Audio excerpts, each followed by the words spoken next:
I don't think I understood what that meant, but I was really lucky that my parents were hugely supportive and kind of very proactive in wanting me to have exactly the same access to whatever it is as anybody else. And I'm sure every disabled person has horror stories of travelling. I think I can beat Sir William's story of the wheelchair. I lost a chair a few years ago. I had that wonderful phone call the next day saying, "We've got your missing items." I didn't think too much about the plural.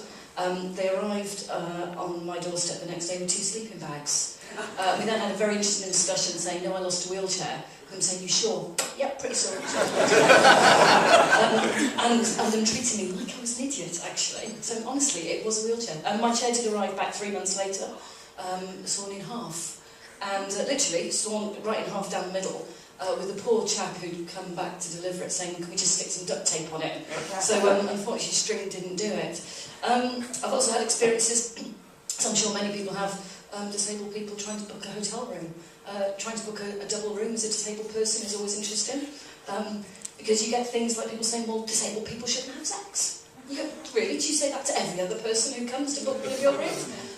So it's really interesting, but there's been so many positive changes. But this is why I'm really excited about the website, is because it gives disabled people far more choice than they've ever had before. Because I remember those days of getting the AA book or the RAC book, and before internet, before Wi-Fi, and just trying to kind of find your way around and get stuff that you kind of had to make do. And actually, it's not right that disabled people have to make do. You know, they have money to spend, and they should be allowed to spend it. And any business that kind of wants money should recognise that there's a really decent market out there, and do as much as they can to make it easy.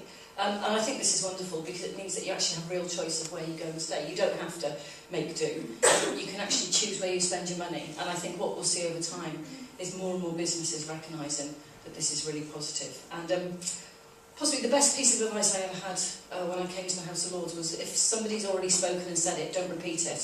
So I won't repeat everything that Magna said, but really, really important things about recognising the value of disabled people and recognising the money they have to spend and what they want to do. And actually, it's about being, an all-round balanced business. And what I just would love to do is just encourage any business who, wants to carry on making money is join up and be part of this website, because it's absolutely fantastic. And well done to Jenny and everybody else who's made it happen.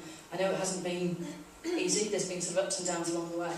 But, it's a true testament to all the work of Tourism for All for making this happen. And this is a massively positive step in opening the lives of disabled people to live in sort of a truly inclusive society. Thank you.